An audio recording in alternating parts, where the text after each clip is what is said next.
Due to the graphic nature of this program, viewer discretion is advised.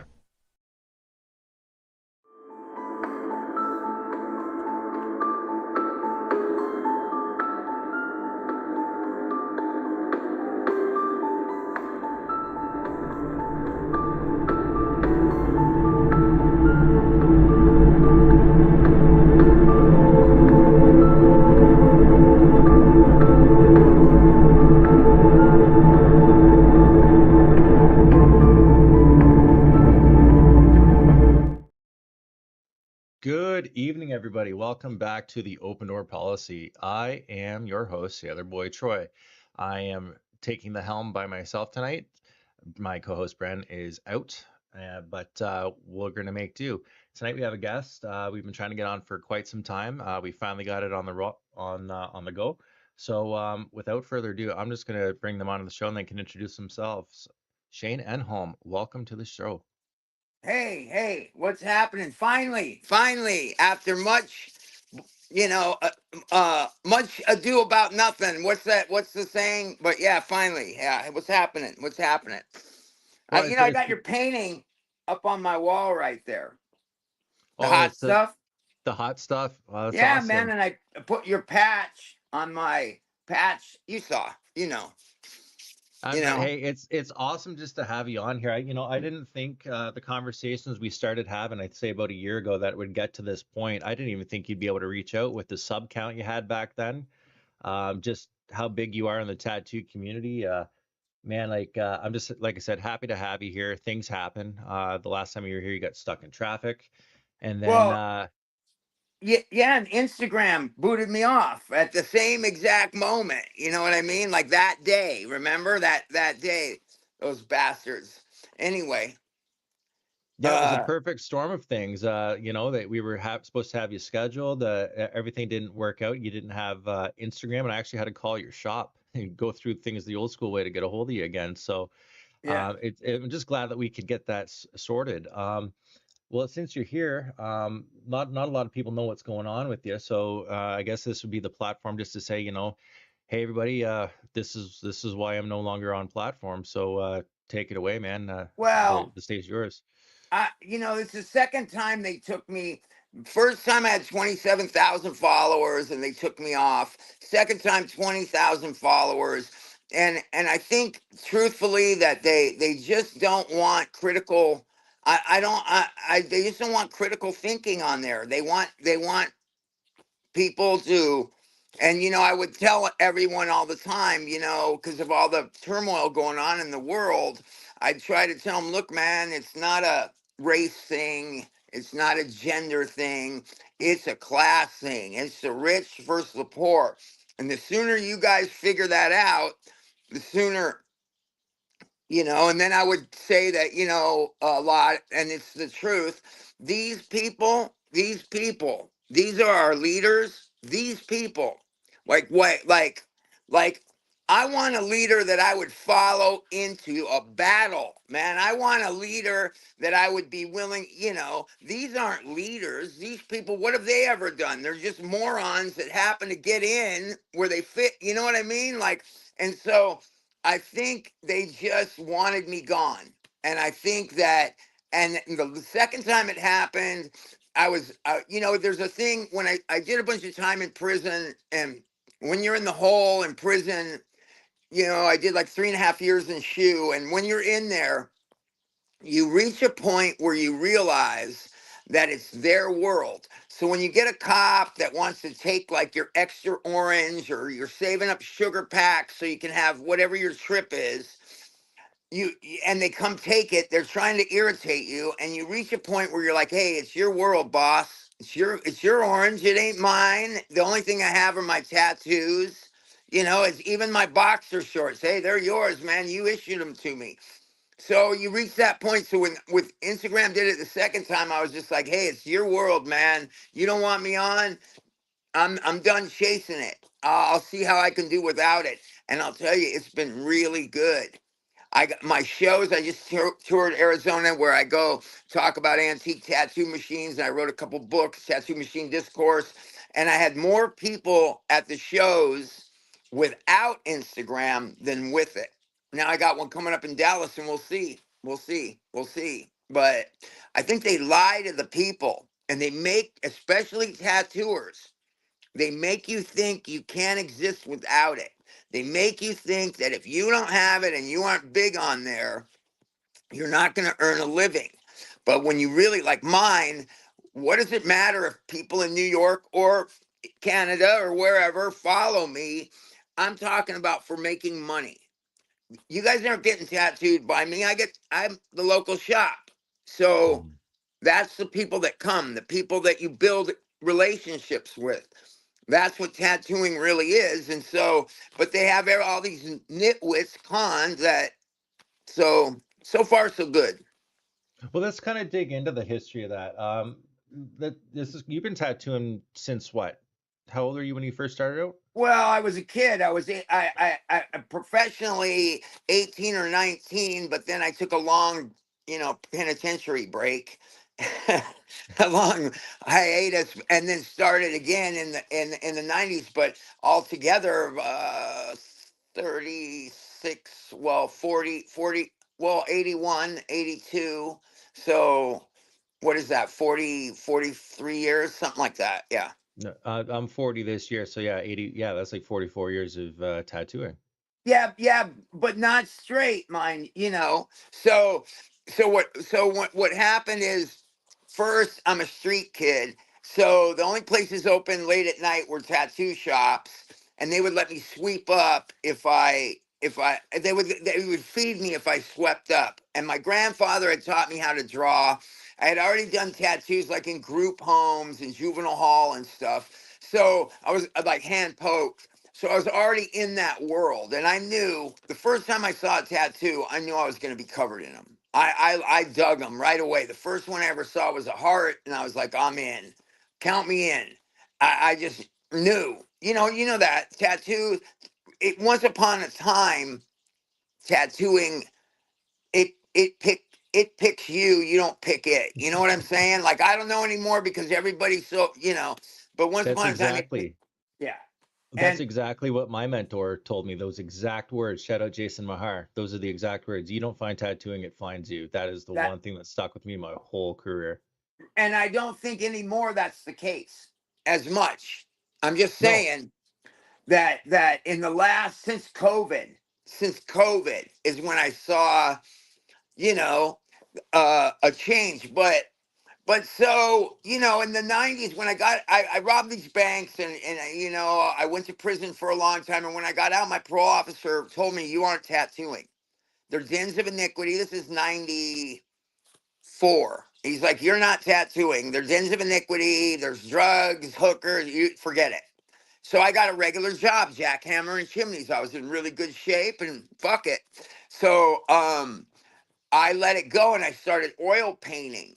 And I have some around here, but they were on my IG and stuff. I got obsessed, just like tattooing, with the equipment, the paints, all of it. Um, but then I had a couple friends that wanted me to tattoo them, and so I would just do it at home, just like penitentiary style. And I had a couple of friends that were like bugging me, old friends, to come work there, that were like, Shane, why don't you start again? Why don't you start again? And I was for a long time like, nah, I don't want to I don't want to get involved, nah. But then maybe 98, maybe I just started again, and then I went and got a job, and I knew everybody, so it was no problem getting the job. That was easy. And then ever since then, I've been back at it, but not now. Now I only do appointments. I mean, it- you know, they've brought all this political ideology into tattooing, and I think that tattooing shouldn't have any political ideology in it. That there's, these shops, they paint on their wherever, no homophobe, no racism, no. Well, let me tell you something. If you I don't care who you are, I don't care what you look like. If you come to my shop and you don't act a fool, you're going to get tattooed. I don't need a sign. That's virtue signaling. How Hmm. come we can't just tattoo and not worry about it? Why do we got a virtue? Because that plays into it now. Right. And I don't mean to talk so much, but because of that, I started getting a reputation as some kind of right wing. Now I am a traditionalist. I believe certain things. I grew up in. I'm in my 60s. What do you want from me? I grew up in a certain world. But they're wrong about they have to slot you in a category, and that's why I've been not doing a lot of these podcasts and these things. I always want to do it with you because I always respected that you were a sailor, and that I respect that, and I respected our Appreciate it. conversations, and you know because I think that sailors have a long history in tattooing, and Mhm. read a little bit online about it, that there's a lot of downtime on the ships, and that's why they got into it, so Yep. it's a natural thing for sailors to be tattooers all the way back to the 1700s, or you know what I'm saying, so me and you always hit it off. So I always wanted to do this, but I've been kind of backing off of them just because, man, they take your words and they put you under a microscope. Like I have had people. This is, I come from punk rock, and punk rock now means left. And I had people that were punk rock people calling shops saying, "Don't let that right wing guy go work there." And the shop owners would be like, "Let me guess who you're talking about, Shane." And they would say, "Yeah." And they go, Have you ever talked to him? Do you know anything about it?" "No, I just know that he didn't believe in the vaccine, and you know how many people died, and da. Yeah, I don't believe a government has the right to force vaccines on us. I think that's a choice. And yeah, does that make me, so they have to label me, so I'm a Trumper? But the truth is, so come on, the government, I'm a foul ball. They don't like me. It wouldn't matter. I'd pick either team and they'd be like, "Fuck that guy." You know what I mean? Yep. So I mean, and a lot of real tattooers over the years, maybe your mentor too, we were all, that's why tattooing fit for us, because it wasn't part of their world. We didn't Hmm. pick, it was, and for a long time we flew, had beautiful lives, did beautiful art, and nobody noticed us. But then people started high signing how much money they make and all the things we were taught not to do. Hmm. You know, Well, as soon as the people realize that tattooing is the easiest way of honest money, next to like, it's the fastest money next to selling drugs, but legally, right? I mean, people jump right. on it, right? And that's when you're getting a lot of your kitchen magicians who, were never told that they can't draw worth of shit, and then they get pretentious, create their own shops, create their own little cliques, and then they suddenly have a shop, right? Like whether they're good or not, if their name is on a leash, they're considered a shop owner, and that's kind of where a lot of these things fall, right?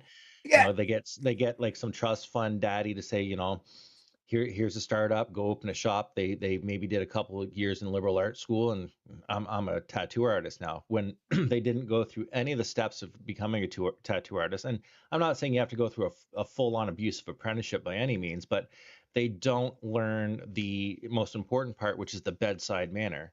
Because that's why people well, keep coming back to us, is the bedside manner. It's the the most conversations we can have. yeah, the most important person is your customer. Okay, 100%.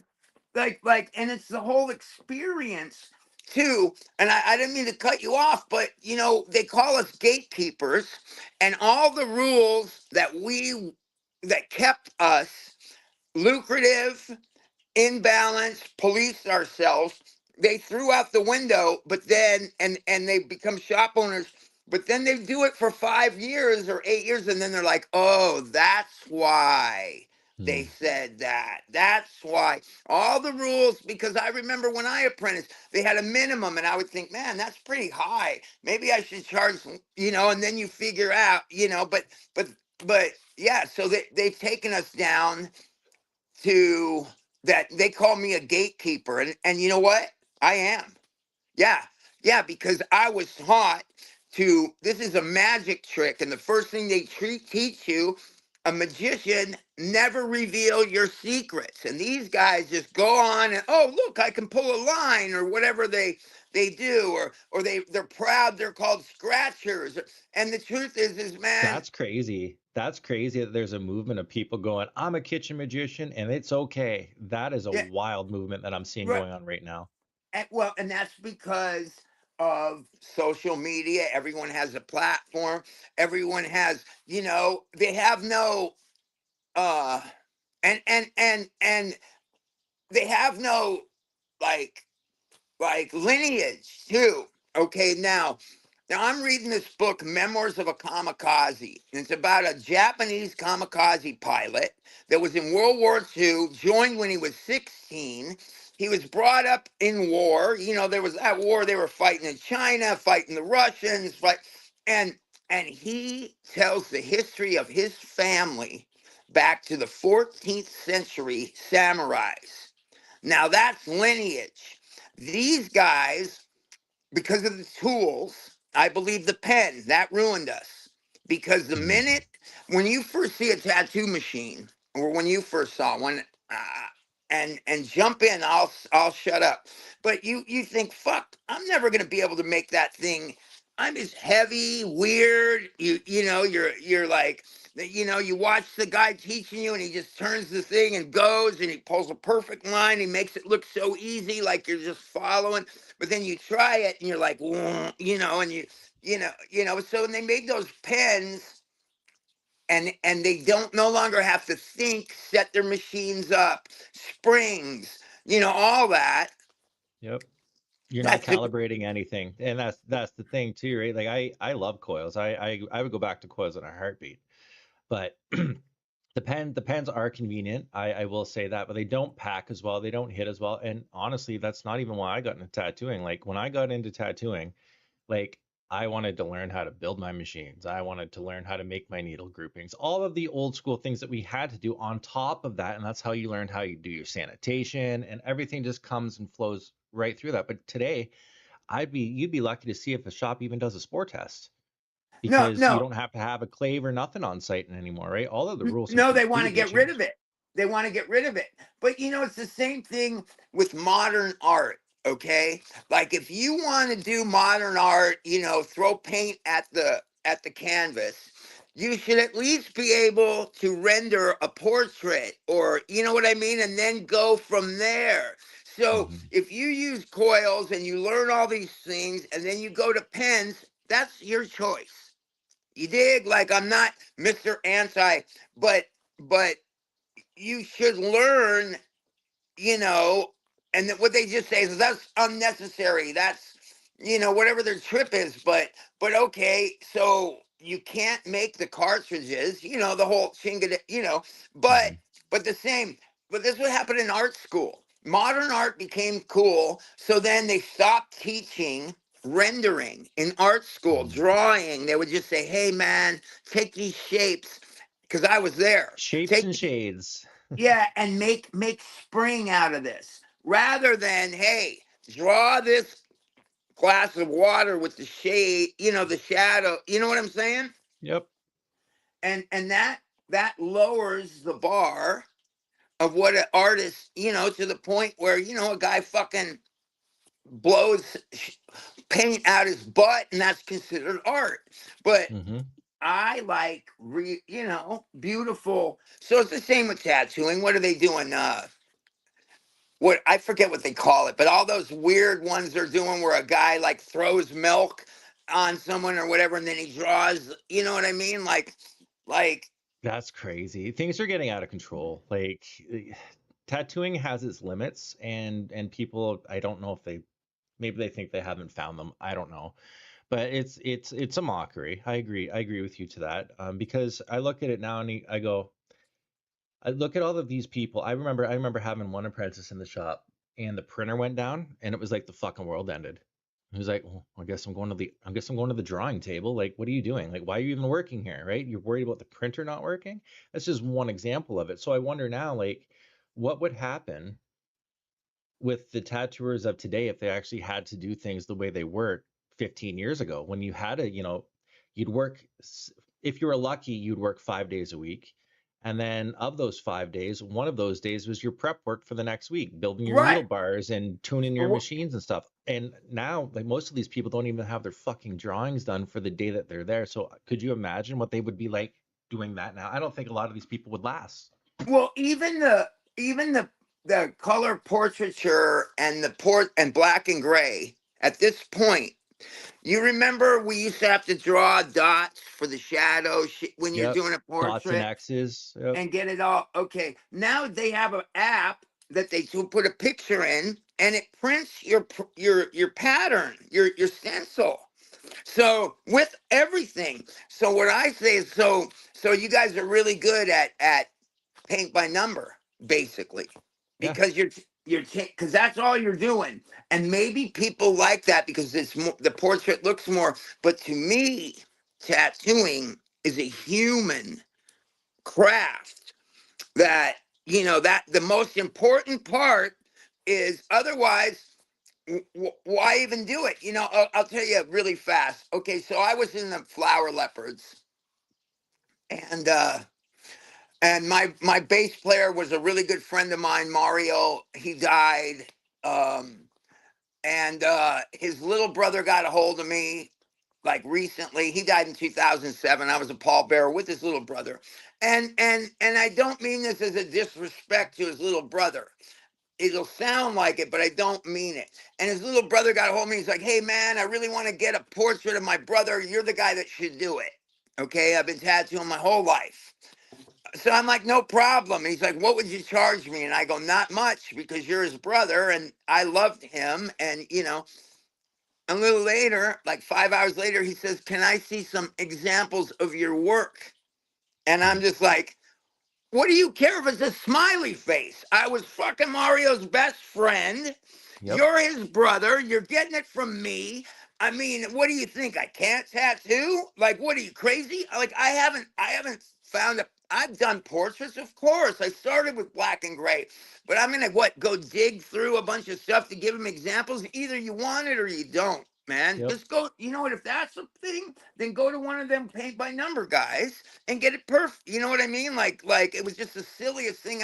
Because when I like somebody, I don't care if I like them. I'm getting tattooed by them.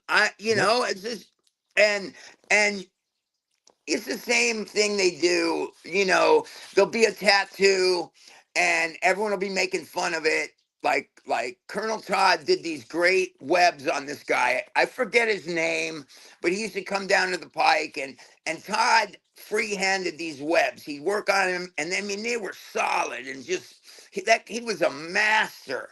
And someone saw it and they looked at it and they go, wow, I wish I had the stencil for that, or joking, until I said, hey, do you know who did that tattoo?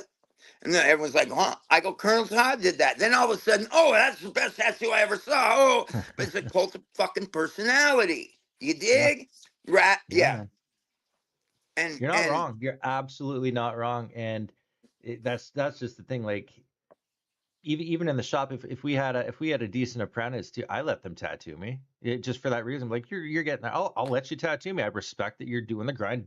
Go ahead. Right? Like, it's that kind of shit. Like, you're they trusting gotta up their learn. work. They gotta, Exactly. and then later when they become some bad, because you picked them because they were good, or whatever. When they become, then you got their first couple tattoos, or you know what I mean. And it doesn't Exactly. matter what it looks like. Of course, I love beautiful work. I respect beautiful, of course. But if that's the only thing that we're doing here, then you're losing sight of this. Man, we're psychologists. People come to get tattooed in the worst conditions. People have died, divorces, they Yep. want pain therapy, and I sell myself. People come to me because I remember their kids' names. I listen to them because they're human beings with value. Even the nitwits, they're still allowing me, and Yep. I see these guys and they're like, hey, I'm gonna put headphones on or whatever their trip is. Yep. You can't be And doing that. You can't be put as soon as you put your headphones on, you've just isolated your client and they may never come back to you again, or they might just think you're a pretentious prick. Like I agree with you 100%. And that's why some of these, I don't want to say liberal shops, but I want to say these maybe new age tattooer shops are not getting the return that they expect. Like sure, they're going to get people, it's a safe place, yada yada yada. They're going to go with their trend, but if they're not having a conversation just as simple as the one you and I are having right now, they're not coming back to you. Any shop I've ever worked at, everyone comes out of it. Even if a liberal person goes into there and they hear, oh, you guys are all conspiracy theorists, this that and the other thing, they walk out of the shop educated. They're going to be considering what you said, and they had a great time. They're probably going to come back. that's that's We right. had people come into our shop with punk rock music, listening to, geez, I don't even remember. We listen to so much like Yeah, crazy yeah. old punk stuff, Same. and we getting these white collar people coming in, and they're all scared and pretentious when they first come in. 10 minutes in the door, if they like you, they're going to be your return client. They're going to be the ones who bring all of their friends, That's and right. you're going to change somebody's mind That's right. because you're a real person, and that's all they want. It's the bedside manner that makes you the money. It's not, That your that's right. your tattooing applications. Yeah, I don't want to do this. Is just me. I don't want to be caught up with a bunch of back pieces and bodysuits that are going to impress other tattooers. That's okay. Some people are that way. I just want to tattoo, make a living, enjoy myself, live free. No government control over what I'm doing. Okay. I'll give you an example. When we speak of liberals, and I'm not trying to bash. Okay, so these women, I played at Kate Hellenbrand's funeral because she went to Bob's that I me and his widow, we put it on, and she flew out, she was like 80, could barely walk, came. So when she died a couple months later, I played her thing, and I met these women. There was like women that were photographers, they're women of tattooing. Okay, so the shop opens up in New York, and they only tattoo lesbians. Okay. Now, hey, my kids, Yeah. what I told them when they were growing up is if you find love, run with it. I don't care what it is. If it's love, I'm not going to judge you for it. Okay. You dig? I mean, because if you find it, you might not find it again. So if you find, whatever. Okay. But if you're a tattoo shop and you're only tattooing lesbians, Well, that's okay, so discrimination. let's just figure this out. First, you're knocking 90% of the people out of the way. It is discrimination, but then they walk in. So what do you say? Hey, so are you guys bumping uglies? Have you ever been with a guy? Does one that changed? Does that count? I mean, how does that Yeah. work? Do you have to You're show ID? Like, Yeah, what yeah. does it Like, how does matter? that work? All of a sudden, well, if you were with a guy, so that makes you not, or it's just crazy. Now you can have a shop that specializes that you could be lesbian tattooers, whatever. I don't care. And you can specialize in that. But the minute that you say your tattoo shop only tattoos a certain group of people, so what if I said, okay, well, we only tattoo heterosexual males. That's it. Bye. They'd be like, Shop they'd is be in, shut down. yeah, are you kidding? So it's the same thing that they say, racism is being prejudged by your skin color. It doesn't matter what skin color it is. I hear all Hmm. these people, white people, but then you tell them, man, that's racist, and they tell you, no, it's not. No, it's not. Yes, it is. You are judging someone by the color of their skin. The Yep. same with the lesbians at the tattoo shop, and that some of the women from the magazine women, and she wrote me and she goes, Shane, I really like you. Like I don't understand, these women work hard, and why don't you empower them? And I'm like, hey man, I'm all for them tattooing, But the minute that you put out on your door that you only serve certain people, certain skin color, that is discrimination. I don't It's care. discrimination, it's virtue signaling, Hey, and so, it's not legal. and then how do you do it? How do you police it even? They walk in and some woman walks in the door and you're like, well, have you ever sucked a dick? I mean, how does that work? You know what I'm saying? You can't. So Mm-hmm. so and the other thing is that, you know, people, I don't walk anywhere and announce, hey, I'm a heterosexual. What about you? Hey, I'm a heterosexual tattooer. Hey, I'm a hetero. You know what I mean? So why does there even have to be that label? Who Yeah, there cares shouldn't what I be. do in the bedroom?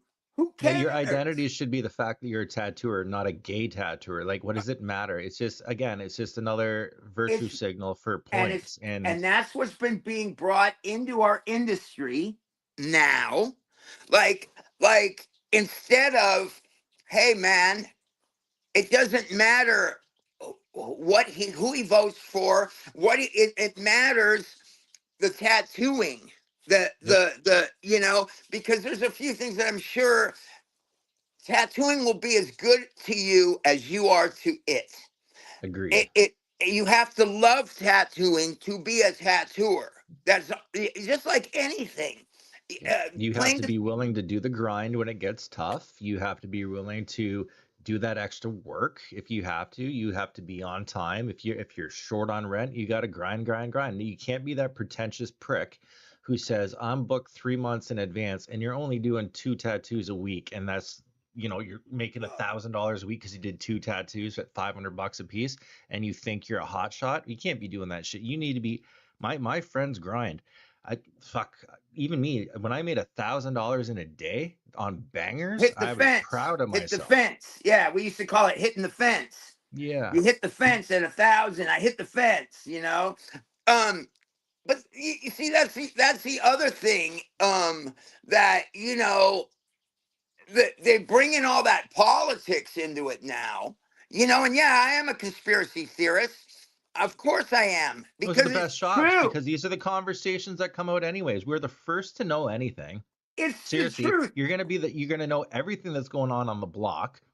Like you're almost like a safe haven, like open, like you said, an open psychologist for the public. Like I tell one of my buddy Mike, he's a great tattooer. Um, I said, dude, you just collect people. That's all you do, because he's always got a story.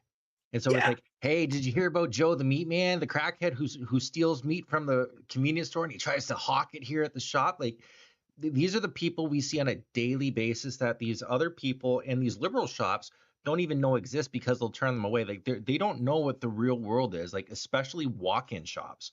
We're a Well, walk-in shop. You don't know what the fuck you're gonna get. I had a no. guy come in hammered, begging for a dick on the side of his Yeah. face, and we said fuck no, but we sent him to like three of our competing shops Yeah. as Yeah. a Yeah. joke. Yeah. You don't Yeah. do Yeah. that anymore. If you did that, send somebody to the shop now, they go, oh, they're just fucking assholes. Well, Back then, well, we were getting phone calls. Did you send dick face to us? Yeah, we did. That's how it was.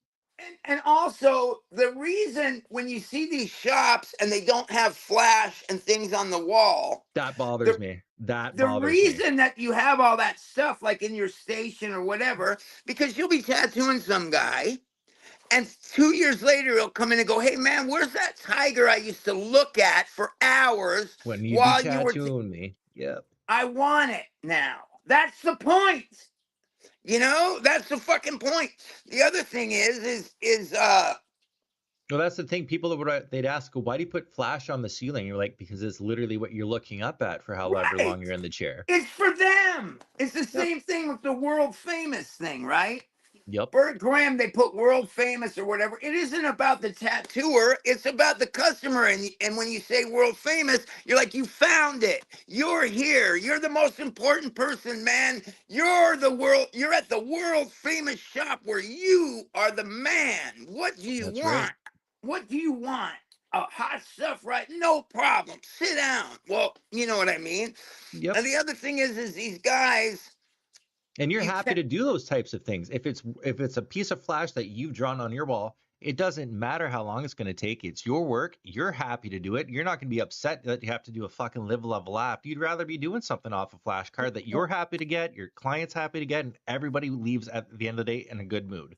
And the thing that's getting lost, people that come into the shop, they work hard for their money. And if you're Yep. like, hey man, I I'm 250 an hour, I'm 500 an hour, I always say, well, what do you got? Guy maybe was on a hot roof all day. He's got 3 fucking kids. Well, what do you got? I can do the tattoo $120 or a fucking 500. You know what I mean? Just like, well, what do you got?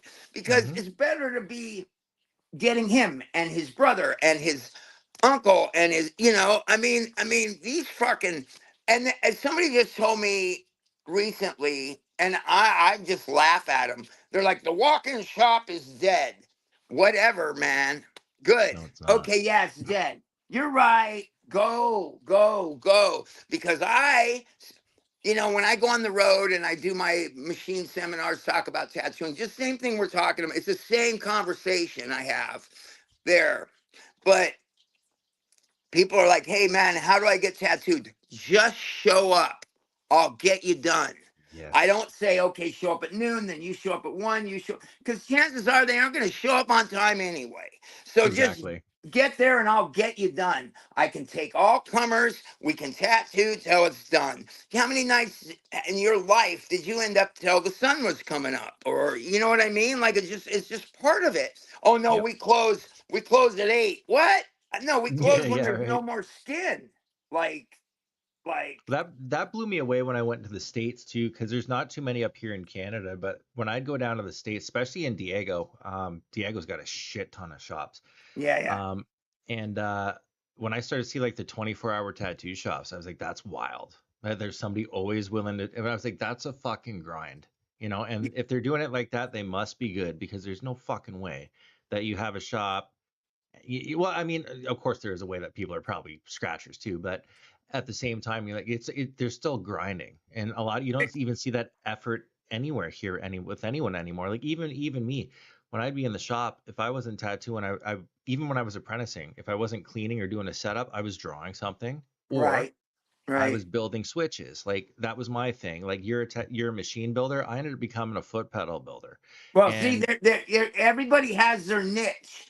yeah, Some guys like Bob and even Ed Hardy, they didn't care about machines. They're like brushes. So yep. they weren't, you know what I mean? Some people don't care about foot switches. Does it work? Does it work? You know what I mean? You see it and you're looking, going, hey man, I wonder if I can make that into a foot switch. I wonder if I could, like, And it's yeah, still a form of art, and it's still a form of art, you know what I mean? it's Like all I'll creative. give you an example of my foot switch. I didn't make this one, but this is the one that inspired it. I wish I could still use this thing, man. Where is it there? Oh yeah, Those silver dollar switches there. yeah, And it's got a piece of flash on it, man. Like that, and this right here, it costs nothing to make, but if you want to make fucking $80, I mean, someone would pay for it because it shows the effort you put into it. Not only are you able to tattoo, but you can fix your fucking machines on the fly if they ever went bad. And that's what happens. I've seen so many batteries die, and people were too cheap to buy a second one, and they go into fucking panic mode when their pens die. When fucking coil machine breaks down, you're like, hold on a second. I'll yeah, be right back. You tear it down, you do the repair quick. As long as you didn't reverse the polarity, that thing is going to run again. yeah, People don't yeah. know how to do that today.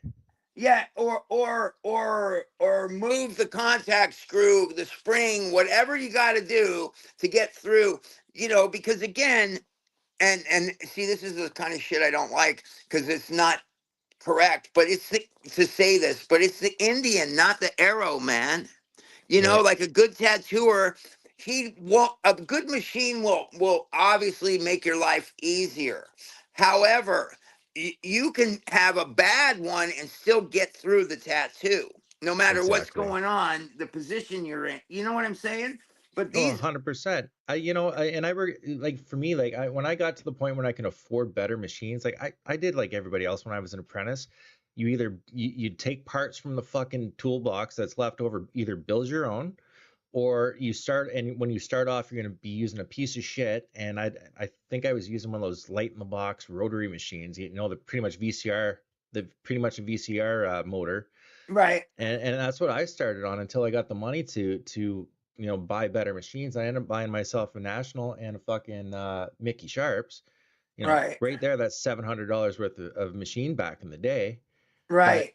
I look back at some of the work and it didn't really change too much. Like I was able to do the same quality of work with the Chinese knockoff than I was using the Mickey Sharps, right? Well, again, because it's you, not the, you know what I mean? That's Great right. machines, but a lot of people in my life, because I've had, you know, like Jerry's machines, and you know, I've had a lot of really good, like, collectible machines.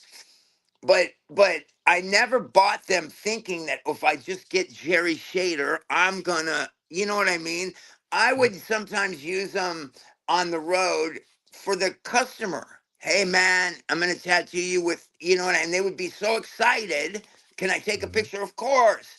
You know, that was for them, but Yep. it never was like, hey Shane, if you happen to just have, you know, you're going to tattoo better, you know, I mean, you can use those Amazon $10 whatever and I mean, come on, come on, Well, you it know. just became a dick measuring contest within the shop community. Realistically, go, hey buddy, I got a Mickey Sharps. What do you got? Well, I got a critical fucking Yeah, torque, a low and that's all number. it became into. That's all it was. It was just, I look how much money I made this week, and you're showing off to your friends. It's all. That's all Yeah, it really is. yeah, a low number Mickey Sharps, or I just there's a girl tattooing in New York.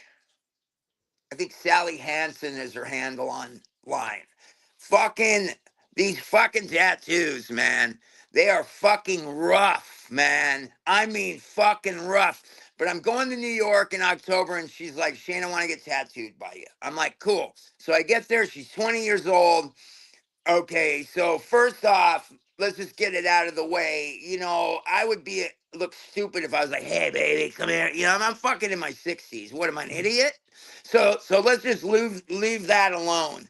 But I like that she was doing these fucking atrocious fucking, but they were hers. You understand what I'm saying? Like she wasn't, you know. Okay, so I go, what do you want? And she looks on the wall. She picks something. I start tattooing her. I go, so you use those pens? She's like, no, I use a coil machine. No way, really? And she's like, yeah. And she only had a liner that she was borrowing that Jim Rozelle had made. So I had a shader that I had used since 2007 that Seth had made on a real Jonesy frame, but all the guts were newer. And I mean, it was a great shader. I reached in the box and I gave it to her. And she was like, wait, I'll pay. I'm like, nah, nah, take it, take it, take it. Because when I was 20, if someone had done that for me, you know what I'm saying? Then, and the guys at the shop are like, Shane, like, do you understand? What do you? And I'm like, what? I fucking used that machine for 20 fucking years. It's fine. Like I got lots of miles out of it. It's her turn. Take it. And of course, I thought to myself, oh, Shane, you gave away what are you? But then I also thought I paid $700 for it 20 years ago. It's It's paid for on my itself call. how many times? I mean, and people started calling me, friends of mine that knew I get, and they're like, "Man, you should see her tattoos. They're getting better. This is more solid." And you know, and so yeah, how I have to support the you know the few people that I see. You dig? Well, So that's what I used to say. Like that's mentorship 101, and that's what I used to say when I used to teach people when I was in the military, right? Like it's amazing what people will do for a sticker or a ribbon, right? Just, you know, you give them a little bit of morale, they're gonna run with it. So the fact that you gave somebody that machine probably pushed them to go, you know what, somebody sees something in me. I'm gonna push myself to be the best to prove that I got it. And that's exactly how people get through to things, right? right. That's how people learn. Like that's the drive people want. But when they come in pretentious and not humble and this and that, they're gonna cause the shop, like the shop name, a problem, not just themselves. So you're absolutely right. Like it's up to us to, if you see something that's has potential, you should help it blossom. But at the same time, you shouldn't be sugarcoating it into nonsense either, right? Because that's how the ego inflates, and then we get those people we don't want in the industry. No, yeah. No, you're right. And my battery's going low, but I'm okay. I got it plugged in. I just can't. I got to kind of hold it. Wait, I got to move that thing. Hold on. Technical difficulty, but it's not him. It's me. Typical Shane maneuver. But yeah. So and then I thought, of course, what do these guys think? I'm trying to get some pussy from her, which is out of the question. She's 20. I'm in my 60s. Like, I'd be a fool. You know what I mean? But I liked she grew up. I asked her, I was tattooing her, like we talk, and I asked her, oh, so where were you born? And she told me where she came from, and she doesn't use her real name because of government. And I liked everything about it. And I thought, you know what? I looked at my case, and I own a million tattoo machines, like, because I studied. That was my love. I studied them. I would buy them, not just to learn, just like, oh, what, that machine, oh, let me buy it because I'd learn, it's 6/32 screws, not 8/32, or it was cut a certain, whatever. And I just have this case, and I use the same machines for years. I have my Paul Rogers shader. I have a couple shanks I use, and that one. I have two liners, two shaders I usually take with me, and that one. And I loved it. And I just said, hey, look, if you quit tattooing or you're going to sell it, call me. I'll buy it back from you before you get. And she's like, no, and she hasn't. Now she's rolling. But, I just wanted her to know it's not like something I'm giving you it's nothing I don't like. I mean, I love it.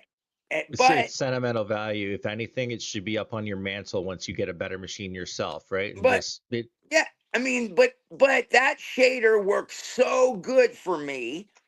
And she's doing all her tattoos with just a liner. Like, because when she told me she was using coils, I was like, what? Oh, that's even good. Now, a lot of people looked at her work and they're like, oh my God, it's atrocious. But to me, I look at it and I see a genuine tattooer, and it's going to get better as she goes. She didn't do an apprenticeship, whatever. At this point, it's almost, there's two kinds of apprenticeships, and I hate there's the kind where the guy, like, you apprentice people the way you were apprenticed. But when you apprentice people so that you can make fun of them, or do that whole thing, that, right? I mean, if that happened to you, then that's the way you do it, because that's the way you learned. So I'm not saying it's wrong to do that, but I'm saying I see these guys that didn't go through anything. Maybe their mom paid someone so someone would teach them to tattoo, and then Yep, they get 4 apprentices and just dog them all day, that's right. And rather they only than have apprentices to pay rent. That's all it is. and And I've and noticed that a and, lot. and that's out of line.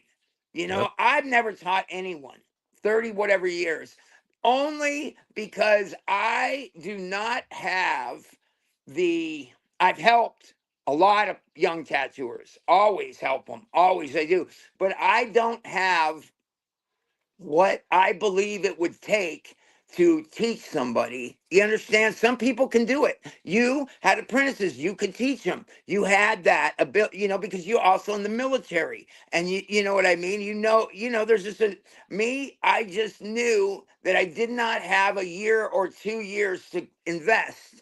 So I would help them and they could ask me questions, and I would, but as far as, But I also but I also don't believe apprenticeship should be 2 years either. I'm one of those types. Like if yeah, they're no, it good, shouldn't be. if It they're should be whenever good, they're ready. that 100%. If they're decent, and it's not hard to teach the technical skills, like to run lines should only take no more than maybe 4 months to run a line at clean. Like, and I then have it comes to seen them. saturation stuff. If you can do like most of the shit within a year, That's where you should be, and just do bangers for a year. I've And you know seen what? people. Charge the shop minimum, and you know what? Let them Yeah, make a little bit of fucking money. But there's fucking places here that will charge you a fucking chair fee, and they're hiring the fucking local scratchers, and just they're so they just can. doing it so they can make rent, and it's fucking Right. nonsense. And then they'll be the first shops to complain about there's so many scratchers in here. Well, you're part of the fucking Yeah, problem. you're part You of the created it. problem. Yeah. Okay, Jenny and LeDan Peace. They came from Texan and Peace. They owned a shop in Virginia, Portsmouth, Virginia. LeDan was their kid. Jenny was his girlfriend. LeDan never liked he. He's gone, and God bless him, but he just wasn't a very productive tattooer. And one day he didn't show up to work, and Jenny came in the door. And Jenny told me this. I interviewed her, and she said that Ann and Tex Peace looked out the door, and they go, "Hey, where's LeDan?" And she goes, "He ain't coming." So then they went in the corner. They go, "What do you do?" "Well, let's give her a chance." So they got a bum off. Now you're talking, in the '60s or what, early '60s. They got a bum off the street to get a tattoo from her, and she did a good job. So then they're like, okay, next one, half price. By the end of the day, she was tattooing. That was her apprenticeship. Whatever she needed to learn, she learned one day. But she also, I have the sheet of flash, they didn't want to buy Spalding, flat. It was the only people then, Spalding Rogers, Waters and Yeah. all that. But I'm talking in the '60s. So they would give her a magnifying glass, and she would draw the flash out of the catalog. The sheets, they were Nice. fucking, she was talented. So what I'm getting at is, does that make her apprenticeship not legitimate? Well, no. She was broke in by Texan and Peace, who were famous for, I mean, and I'm sure if she couldn't do it, they wouldn't have let her loose. Well, most So most places that are apprenticing people now is like I said, they're either doing it for the shop money or they want a slave. yeah, Like, come on, well, like you don't need to set up every fucking setup and tear down. Like the reason they're doing a setup and tear down is to learn how to do it to the right learn. way, not to be your bitch. And not to run, yeah. So you have them, yeah, they run the mail stuff, because when people would mail me things, they would always be like, "Hey, Shane, yeah, I'll have the shop, I'll have my apprentice run it," you know what I mean? And but I don't have one. So I go do it myself. I do everything myself. I do my breakdown setup, but but I saw tattooers, I won't name them, but I saw them, and I know for a fact who broke them in. It was not, fingers are down a chalkboard, fucking dragging, and then they'd get apprentices and do all that to them, not let Hmm. them loose. And the thing I don't understand about that is, if you take on an apprentice, you want him to be better than you. Isn't that the point? One day you want him to, oh, well, because we had a kid People at the shop. people forget their ego. Their name is attached to that person after the fact. Who did you apprentice under? So and so. People forget that fact. One of the kids at the shop, he's been there 20 years. It's not my shop, it's Karen's shop, it's not mine. I don't want a shop, I like to travel, and I like, but when he came, he was horrible, horrible. And I was like, oh my God. But I helped, layouts and everything. Now he's been there 20 years, and he's the best fucking tattooer within, and I would rather have him do it. Have him do it. Have him, you know what I mean? Because he's fucking that guy. I'm not that guy. So if you want a Shane tattoo, I'll do one. I like tattooing, but if you want, he's that guy. He. And the other thing is, uh they got this whole thing going. Goddamn battery. Well, we'll go till it dies. We're at 8:20. It'll last a while. Don't worry. We're already a few hours into or an hour or whatever. So Well, we'll go till my. let me shift it then to a little bit. Let's kind of Yeah, cover yeah, a yeah. little bit Because about this. I think we can get another hour out of it. But go ahead. I was gonna say, like, you did time the clink. Yeah, I'm sure you were tattooing in jail. I'm sure you yeah, were, yeah, because I was tattooing on the ships, and it's yeah. no different. My ship was the HMCS Algonquin and the HMCS Protector, and we used to call the Algonquin the Algonquitras because once you're at sea, you aren't going nowhere, right? Right. And we used to tattoo in the forward rope stores, right? And I had a couple good bosons. We'd sit there, and we would time the waves, right? We would, oh, here it comes. You ready? As soon as we crest, I'm putting it to your skin. Don't move, and that's how we would run Oh lines, right? wow, wow, And that's it was very just interesting. it was wild. Like, and you know what? It wasn't even we didn't give a fuck if the tattoo looked like dog shit at the end. Like, we didn't care because it was like, dude, we just did.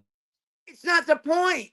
And It's I the would say to him, like, when we hit to port, if I fuck this up, you're gonna be the first on my list, and I'll fix it. Yeah, And and it's that's the what I would point. do. You're doing it at sea. It's a brotherhood. It's a beautiful. It's beautiful. The funny thing was too, everyone up to the old man knew that I had that shit on board, and they'd always ask me. They'd be like, Corporal, you're not tattooing on this boat, are you? Oh no, sir. No, No, no, no, no, not at Captain. all, sir. I And would they just never kind do of that. laugh. But Right, then we'd come ashore, and I'd be walking across the brow with my big fuck off upper toolbox, and there'd be the right. old man in the cocks and be like, "You working this weekend, Corporal?" I'm like, "Yes, sir." They're like, "Don't get in any trouble." I was like, "Not a problem, sir." And that's what I would do. I would fix the tattoos that would be done at sea. I had a list that would go out, and it would be a first come first serve. The first person who was on the list, they paid for my tattoo, my hotel for the weekend.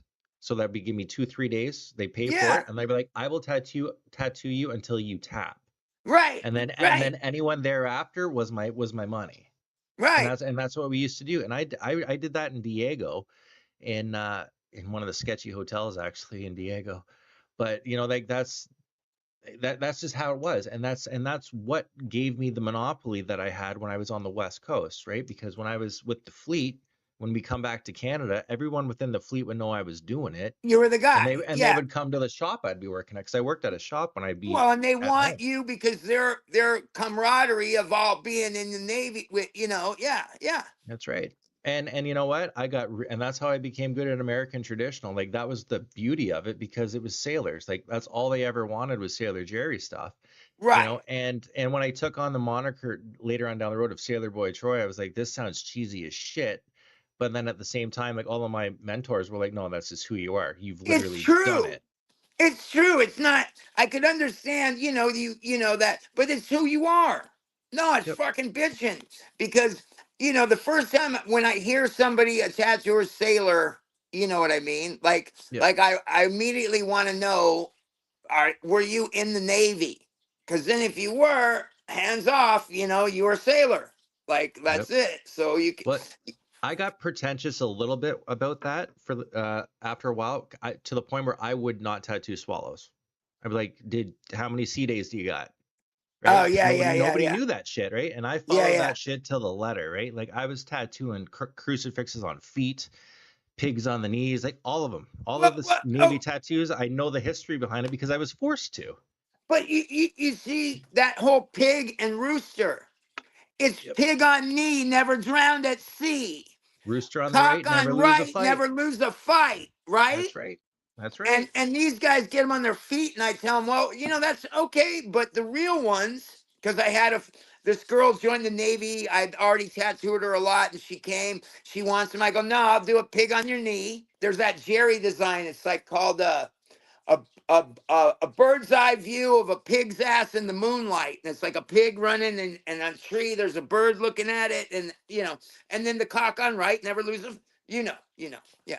But a lot of these fucking people, they don't even know why. So I Nope. understand why you wouldn't do swallows. I get it. Well, and tattooers don't even know some of that stuff either, right? And I Oh always felt like I was like the old man of the shop, like, oh, here goes Troy knowing stuff again. I was like, no, well, this is what it is. Like, the tattooing, like, the history of tattooing itself is fascinating. Not just yes, the artwork you do, just absolutely, absolutely, and you should know like it. Jerry Collins' shop. Like, I went and got tattooed in his shop when we went to Hawaii.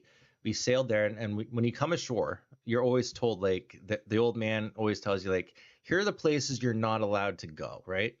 So then we had our list of places we were gonna go, right? That's how that always Yeah, worked. right. And don't go to And Hotel Street, right? that's right. or Chinatown, right? And I Yeah, was like, yeah, well, yeah. I can't go to Chinatown. I said, that's where fucking Jerry Collins' shop was. Yeah, Fuck yeah. you. I'll Yeah, see you in the yeah. brig. And I went and got tattooed there, right? Like, Right. but these were there's an old saying in the military. It's like, if you weren't willing to get into trouble, like that's why you will never be remembered, right? It's Right, something to right, that right. effect, right? And then you'll have regret, Right. right? Now, I wasn't a booze bag by any means, but like tattooing was good to me. Tattooing was very good to me. Like the stories I have in in tattooing kind of come hand in hand with my military career, and without them together, I wouldn't be who I am today. Yeah, yeah, yeah. And look how Like, beautiful that is. and that's what people don't appreciate these things, right? It's just fast money. It's fast money. Like for me, this is the big joke, and my Navy buddies give me a hard time about this one. I'm like, I've tattooed on all four coasts of Canada. And people are like, what do you mean four coasts of Canada? I'm like, I've tattooed off the Great Lakes. That's a coast. Yep. I've tattooed on the east. I started on the east. I tattooed in the Pacific all the way to Hawaii. And when I was up in the Arctic, I tattooed right off of the Arctic Circle. So that's four oceans, That's right. That's right? right. But I brought my tattoo art stuff to the Arctic, not because I wanted to tattoo up there, but I needed to tattoo at least one person, right? And just to say I did. And that's what it is. It's just a rite of passage, right? Yeah. That's what we live for. It's not about the money, it's about the stories. That's where I'm It, at in my life. that whole, I just recently, I have it. It's Albert Perry's A Secret and Strange Art. And of course I've read it because it was the only book, 1933, and I read it, but I reread the part on sailors. And that was really when I realized, when they said, well, why do you think they tattoo? There's a lot of downtime. So they would sit and tattoo each other. And they were talking, the guy, that particular thing was during the Napoleonic Wars. So 1803, all those guys would have hold fast. I always say that, hold fast, hold fast. Well, that's a Navy thing, right? Hold Yep. fast, right? I mean, where would we be without sailor tattoos? Yeah, it's beautiful that you held that up compared to, I'm not trying to be the guy that, is saying, oh, it's so bad now. And when I was a kid, but we need to protect this too. That's the problem is that, the exploitation of it. So like when they call me a gatekeeper, I'm like, yeah, I am a gatekeeper. I don't want you in it. You don't But are you really respect a it. gatekeeper though? Are you really a gatekeeper though? Because you're having these conversations. You've wrote a book about it, Eh, and you want people to shine who are good at it. I wouldn't say you're gatekeeping at all. I would say that you're just, enforcing the standard that should have still been there. Like you're not selling out your integrity to people that don't Right. deserve to be in the position. Well, it's like I was just telling this. Okay, so there was a guy going into conventions. He had a box of machines, and he'd have like a National and a Spalding and a whatever. And then he'd have a Paul Rogers prefab. And he'd go to some tattooer's booth, and he'd go, these are my uncle's. What's this? What? How much you want for that one? He'd go, oh well, that one was really special, man. So I got to get $1,000 for that, right? So the guy, rather than bring it to me, well, I'm at the convention tattooing, and then I could tell him that's a fake, man. Mhm. Instead, he's afraid that I'm gonna say, "What? You want 1,000? I'll give you 1,500." You dig? Which So he fucked himself because for pride. Wow. I would never do that. I have never. People have sent me pictures of machines they were gonna buy, and it's not my history; it's our history. You dig? So even the books I wrote, they aren't manuals on identifying tattoo machines because people make fakes, and I don't want to be responsible for a manual that shows you all the. You dig what I'm saying? Hmm. So, but the problem with the guys, and they got stung. This guy did it a few times. Is that then they buy the machine, the guy leaves. Of course, he got his money, and then they bring it to me. And they're like, "Hey, Shane, I just got this. What? Where'd you get it? Oh, this guy came in. What'd you pay? 1,000 bucks. Well, it's a fake. It's fake. It's fucking fake, Yep. man. It's fake." And then they're like, "Fuck." I go, "Next time, bring it to me before you buy it." You know what I mean? Like, Yep. but it's a good little hustle. But that's part of the problem of us being jealous, being scared someone's going to get something better than, all that bullshit. That Like I have, you're taking food out of my mouth mentality. That's the one thing I could not stand in the shop, right? We I, had a rule back in the day when walk-ins were big. It's the next in queue gets the next person, right? If you didn't have an appointment, it was in a queue system, right? that's But right. God forbid if like you showed up early or something, right? And this you're taking money out of my mouth or jump ahead or take a client because they, you know what I mean? And that bullshit within the shop starts again. It's like that's not what this is about. Yeah. Or they want This is you. what I always used to say to people. I am a subcontractor. I am Right. not the shop owner. I am a subcontractor. I am here for me. Well, maybe But they I'm want also you. here for the guy that's got me under his employ because I'm working under his business license. So I'm not going to fuck him over and I'm not going to sit here on my ass and waste my Saturday afternoon too. Because that's what I used to do. I used to work on the weekends when I wasn't like in my military job. Right, right, And right, I wasn't sitting there in the shop, from 7 o'clock. And I used to pull all nighters. I'd be there from like 9 in the morning, let's say till about midnight, because I had right, nothing better to do anyways. But I wouldn't be sitting there on the couch or sitting on my phone. I'd be fucking painting, or I'd be right, drawing, or I'd be right, building something. right, People today right. don't do that type of thing. And that's what I respect about the old school guys, right? Because like that kind of going back to how the Navy was like, and this is where I can relate to you too. Um, like in my career in tattooing, I've probably worked with three people that have done about at least 17, between 17 and 25 years in prison, like each, right? Okay, And two of them were like lifers for murder, right. and the other guy I forget what the hell he did it for, but one of them he did almost 30 years, and now that he's out, he tattooed his entire life in prison, Yeah, practically yeah. from like when he went in young to the point where he's actually started the standard here in Canada. I'll give you his contact information actually. Um, he's started the standard in Canada for tattooing in jails, trying to get it legalized. So because Right, you right. you know as well as I do, people are going to do it anyways. So it was to prevent people getting sick, right? Yeah, Trading yeah, yeah. needles, AIDS, or whatever, Yeah, yeah, and yeah. also Yeah, yeah. teaching people a trade when they get out, if they do Yeah, ever yeah, get yeah. out. Yeah. And now that's what he does now in his rehabilitation. He's back on that train again, and it's cool to see because a lot of the best tattooers do come out of the prison system. A lot of them do. Yeah, it's very So true. so like I'd love to hear how it was when you went in, because you did time at San Quentin, which is fucking wild. So I'd love to hear how everything works tattoo wise in there, as well as how the rules work on that side of the house too, because that was a big part of your life. Um, after I got out of the military, I was a correctional officer for like a year, and I said, What? "Fuck this shit." Oh You yeah, were? I was a boss for about a year, and I said, No "Fuck way. this." Yeah, man. Wow. Yeah. I'm friends. The lead guy in Lewisburg, when I was in the hole in Lewisburg, and me and him are friends. I tattooed him, his wife. I almost cried when I did it. Years later, mind you. 20 years later, he's retired.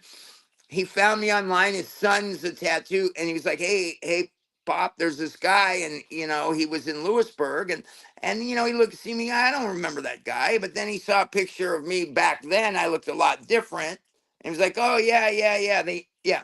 So, but I always tripped because people would say, this is years ago though, like in the early 90s and stuff, they would be like, "Oh, those jailhouse tattoos." And I don't know what you're talking about. That the most beautiful work I ever saw was in there, like fantastic work. The guy that actually taught me to tattoo, I knew him on the street and in there, was a guy named John Sandler, Horse, they called him. And Ed Hardy had gotten him out of Quentin to work at Tattoo City in 1977.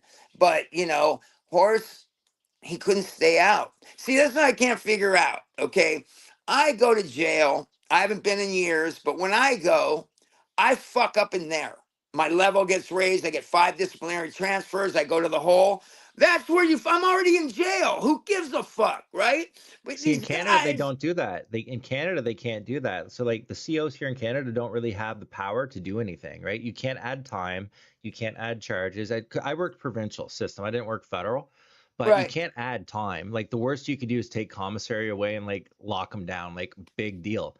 Unless you have to get the cops to come in to street charge them, nothing really gets done. And that's But how Canada, but you guys, like you guys could get a life sentence for a fucking oh, no jaywalking problem. charge. No problem. But the problem is with the inmates is I knew guys that would rob a bank, get caught, get a sentence, go to prison, get a job in the factory, so that because they're basically factories with fences around them. That's basically what they are. At least the United States prisons. And they would say, hey, you want a bottom bunk? You want to go to commissary early? You want to go to chow early? Work in the factory. And they're bidding for the same things that McDonnell Douglas and like in Phoenix, they're bidding for missile device, something in the missiles. Okay.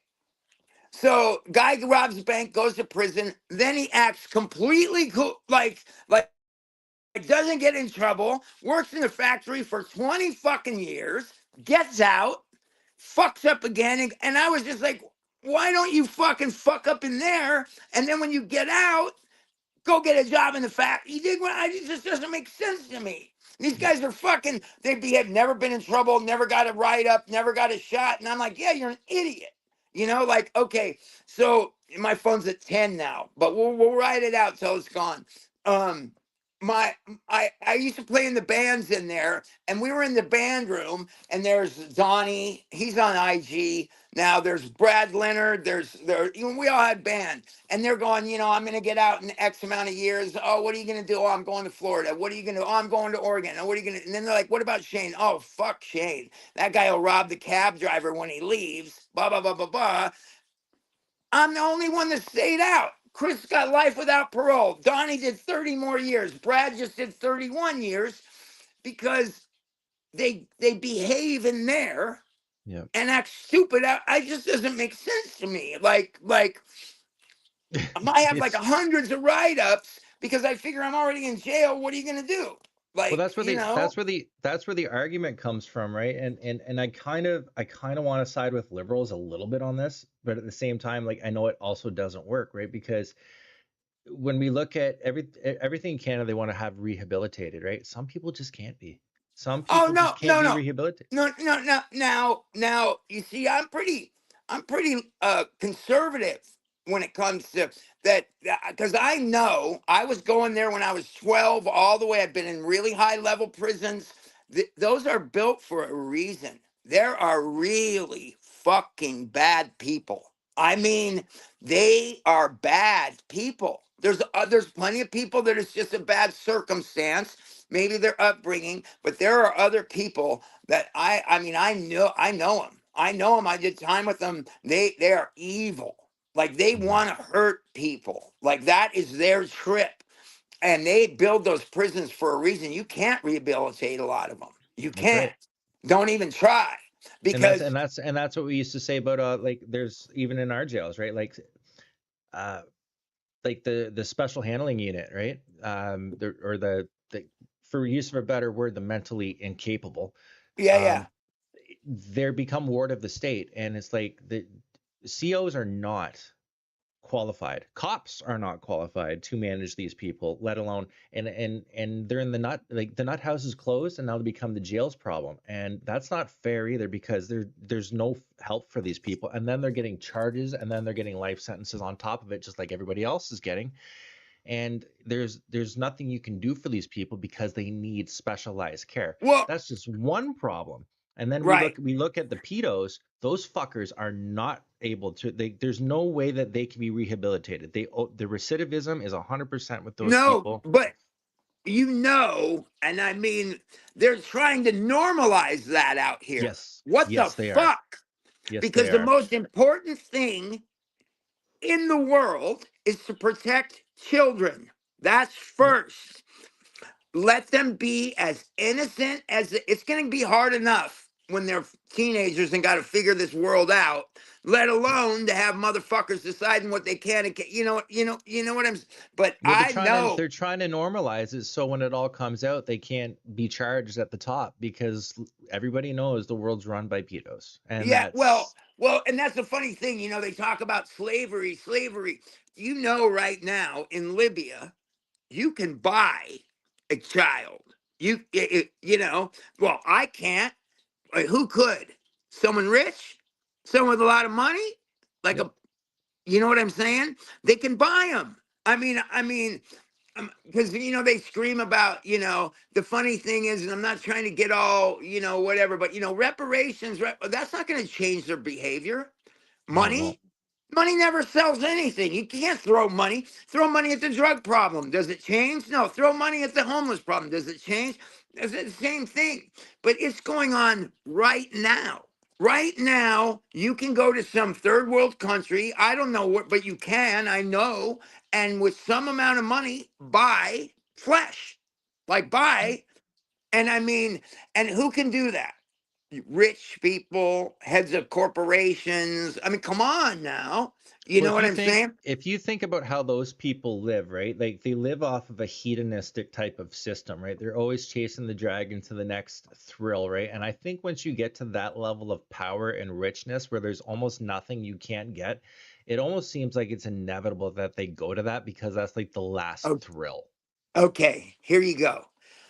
I have heard like Will Smith or one of them actors say that he could put his hands, that literally he could put his hands on anything he wants because he's so rich.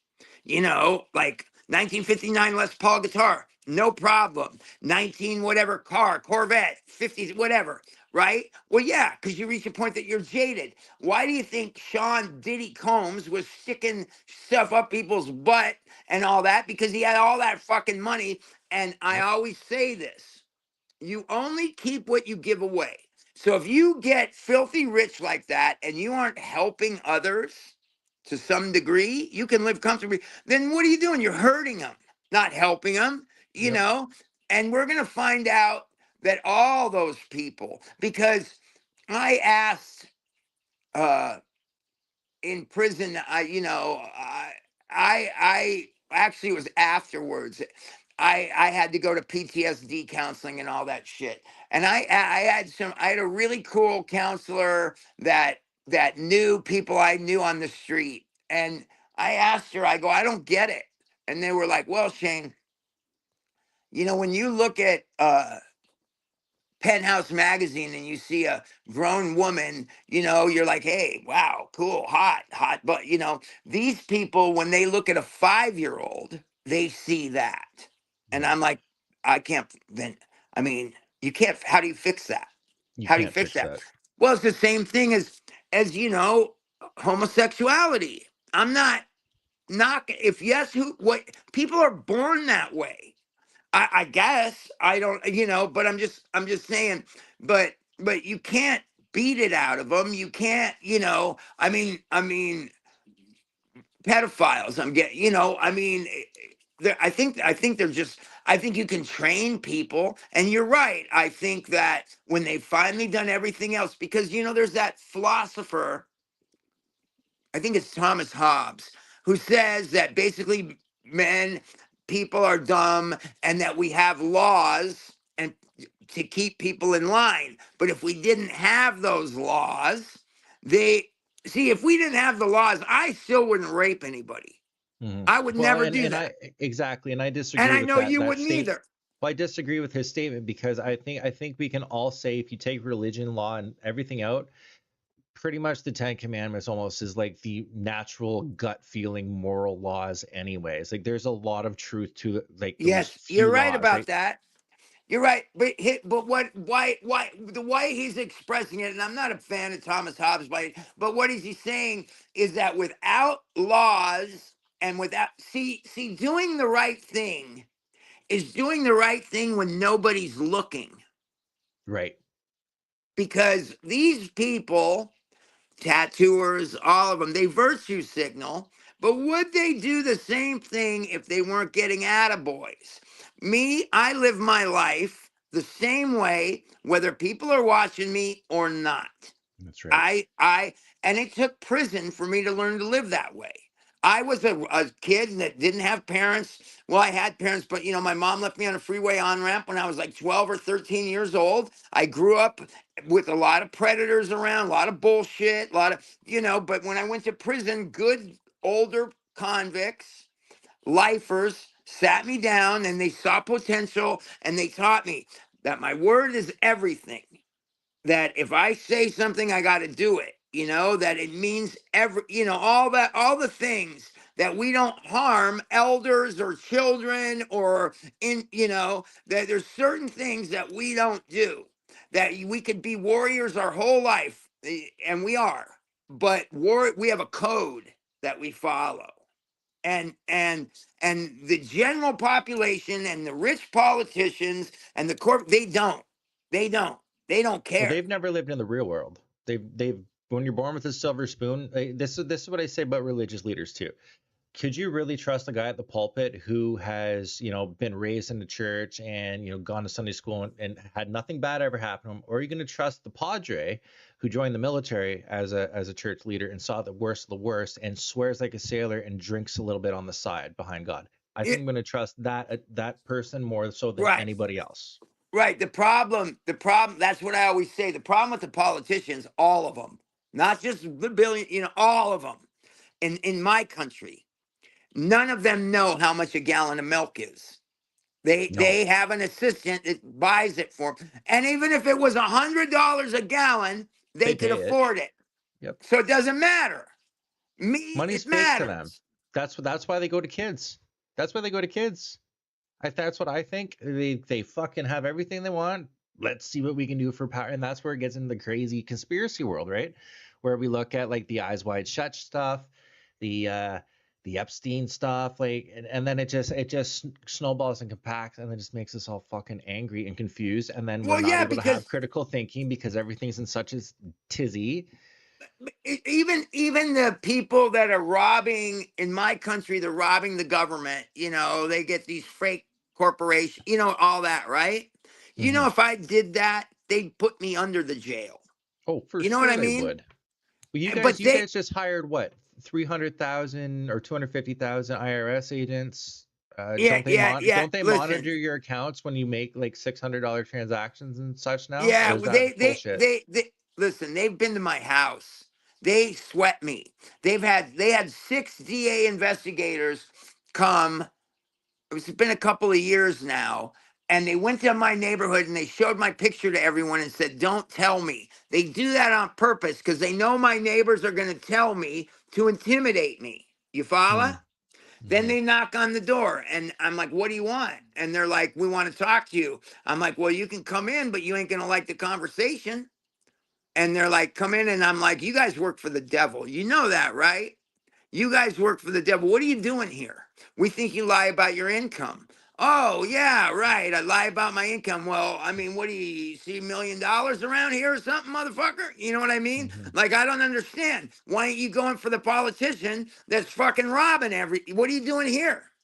If you What do you, really, if you what really are a cop, what are you doing here? I don't bother nobody, you know? Like, but I mean, Well, it's whatever. pure. I'm not. It's pure. Like you said, it's exactly what you said. It's intimidation because any real investigation is going on, you're not going to know about it. Yeah, Like no, that's how it works. You're not going to know they about it till your literally door's kicked. said, he took a pen out and he said, "How many tattoos did you do in 2017, Shane?" And I laughed at him. And I said, "No, 1 million. Nobody knows." And then he goes, "Well, we got word that you have a $250,000 guitar." It was my neighbor, and YouTube, you can see this neighbor talking shit. He put a couple little things out, whatever. And I said, "Oh, yeah, a $250,000 guitar." I said, "Tell you what, motherfucker, you can search the house, and if you find it, I'll split it with you and the guy that ratted it out." And then I go, "If you think I'm making all this money, why don't you quit your job and come manage me and you can make all the money?" Like it's bullshit. You're wasting your time. Yeah. They make 60 starting pay for a DA investigator is they make $68 an hour. That when they were here last. fucking Six crazy. of them. 6 of them were investigating me. So they're costing the Because taxpayer more money than you probably would even owe if there was anything to be owed I anyways. Like, mean, it's what, ridiculous. yeah. And then I go, you're trying to put me in jail. And he laughed. He goes, oh, we aren't trying to put you in jail. I go, what doesn't DA investigator have to do? That's your job. You put people in jail. You what? You're gonna tell me it's okay? Like, no, man. What do you think Anyway, the future of tattooing is with everything the way it's going digital now? Like, well, once cash is gone, like, how do you think tattooing is going to work? well, now they passed a law in California that any transaction over $500 has to be electronic. Right. And so, I mean, it isn't even that you got to report it. You can't do, if you charge $600 to he can't pay you in cash. It's illegal. They snuck that in. It's just come into effect. But another thing that came into effect is, I don't know about Canada yet, but in the United States, they passed a law that all of the equipment, everything has to be FDA approved. Now, come on. Who's going to standardize that? There's Yeah, 50 yeah. states. There's 50 Well, states and a bunch of different counties well, with different fucking health inspectors. How can The, you manage right. that? My friend Sean was the president of the APT, the Alliance of Professional Tattooers. He actually went to the FDA and they said, we don't know what to do. But this is what I'm thinking. My phone's going to die. So I want to get this out before we lose. Okay. I tried to charge it again. That court, it doesn't matter. Anyway, they want to make coils illegal. They want us to buy from only one. It's a corporate takeover. I'm telling So you. it's a monopoly. Here we go. Yeah, I mean, it's Max Factor. That's who is behind it. I used to think it was like, the big ink owners, but it's not them. It's Max Factor and makeup. They want to Yeah, but do you know how many charge. class action lawsuits are going to come from Icon and other places like that if they put that into place? There'll be No, so many, I unless they mean, get bought out. I mean, it's just yeah, and I'll just tattoo. I'll tattoo in my kitchen. I don't give a fuck. I'm a tattooer. And maybe it won't be my main. I'm getting older now, whatever, but I will always. I love tattooing. I realize, a lot of older tattooers are dying, the ones older than me. There's maybe, I don't know, 10 people in the world that even know half the shit because nobody cares anymore. You dig what I'm saying? Like, Hmm. I have this machine collection. I don't even think I can sell it because these kids don't care about it. You know what I mean? It's like the Civil War. My father collected Civil War guns. When he died, so were all the other Civil War gun collectors. So there's a big influx of weapons, and it brought the value of them down. You Hmm. dig? Then, like they say now that the Elvis Presley stuff, nobody wants it. Once upon a time, it was worth all this money, but now all the Elvis fans are. You dig what I'm saying? So Yeah. I think it's just kind of the same with tattooing, and I think that these, okay, I was taught that no matter how well you're doing, when someone walks in and goes, "Hey, man, how's the shop doing?" You go, well, we're getting by. Like, it's hit and miss. You know how it goes. And then Hmm. maybe they see you have a nice watch or a Cadillac in the fucking, you know what I mean? But these fucking kids, I make $50 million a minute, and I charge 10,000 for this fucking sleeve. Oh, I know. How about those motherfuckers that they're anesthetizing and knocking out, and then 5 people are tattooing them? That's Well, yeah, fucking insane. maybe while you're getting the tattoo, you're knocked out, but it hurts more after they're done the next day, and you're gonna have all this trauma because skin's the biggest organ in your body. You're fucked, pal. You Well, you know what? think that? Go It's ahead. like a burn. It's like a burn. You run the risk of the same of an infection from a burn as a massive tattoo like that. Like, you might need a skin graft if infection sets in. That is a fact. I Like, these mean, people don't know these things. these morons, and then they got 5 guys working on him at the same fucking time, and it's like, yeah, he's knocked out now, but I say, Tattooing's going to look like a doctor's office, I think, in the next oh 20 yeah, years. yeah, I yeah, think they're going to they're already force it to headed there.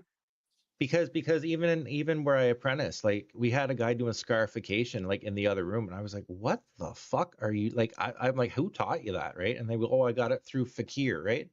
I'm like that's surgery. Like I don't care what anybody says. When you're doing Yes, it is. scarification stuff, that is fucking day Hey, surgery. Like hey, I was on the road. I have my friend, this guy Beaver Duck. He's great, younger tattooer. He's really great guy. And we went on the road, and he had been talking to these other people that were like an art collective or whatever they call, And we went there. Fucking those kids, they got black eyes and weird ears and all that fucking shit that they do. They're fucking cutting their fucking knuckles of their fingers off. I don't get Like, it. it's that whole thing. First I pierced my face, then I pierced my balls, then I pierced my butt. What's the craziest thing? Oh, let's start. But the thing is that I had just tattooed a tattooer in Reno that's hand was fucked up. And what I said to Beaver Duck, I go, how much do you think that kid would have loved to have his finger? This fucking kid's got 5 fingers and he's cutting them off as an aesthetic? What are you, a retard? Like, that's stupid. Have you Like, seen I that don't. movie American Mary? No, what, maybe, I don't know. I highly recommend it. It's the girl from Ginger Snaps. It's a Canadian movie made in Vancouver about this chick who flunks out of medical school, and Right? she becomes a alternative, like a piercer, but it ends up getting to the point where she starts swapping body parts and cutting Yeah, yeah, people up, and yeah. it just takes extreme body modifications, and that's exactly where the future's heading right now And with that's what it's they're doing. They're edgelord. doing it now. And I'm like, that kid I tattooed, he works in Nevada. I wish I could remember his name. He'll probably, but he was a great kid, and he works. He holds his machine with his fucked up hand, and he's good at it. There's also a guy that's doing it with his foot. And these fucking kids, with all their digits, are cutting them off for aesthetics. What are you, a fuck? What, I mean, are you crazy? Like it's not cool. It's What's a not disease? cool. It's a disease at that Yeah. point. Like a lot of us like we're covered. I think I got over 60 tattoos. I don't even have a bodysuit yet, and I still have a lot, but people are Me like, "Oh, too. you're damaged and you're acting out." I'm like, "No, I'm not. I still No, have my no. fucking ears, my teeth are straight, and I I have my have nose. I plenty haven't even of tattooed my face." I have plenty of room to tattoo Right? still. Plenty. Because I was taught these kids, they get their whole body from here and maybe layers.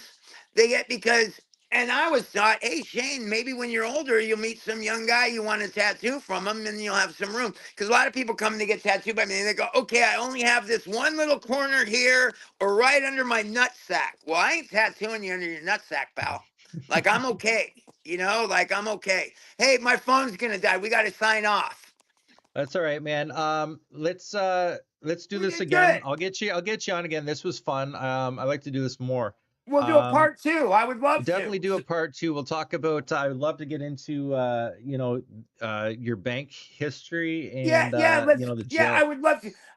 I charged my iPad. I had one cord and I charged it and not my, yeah. So, but we'll go again. Maybe it's better because I Awesome, man. start No, I getting, like it like this. It was nice and calm, cool, and just a conversation. So, like, I guess, just if I don't know if you have anywhere people can find you, just go ahead and let them know where they can if there's a way to get a hold of you. And plug your book, please. Go ahead.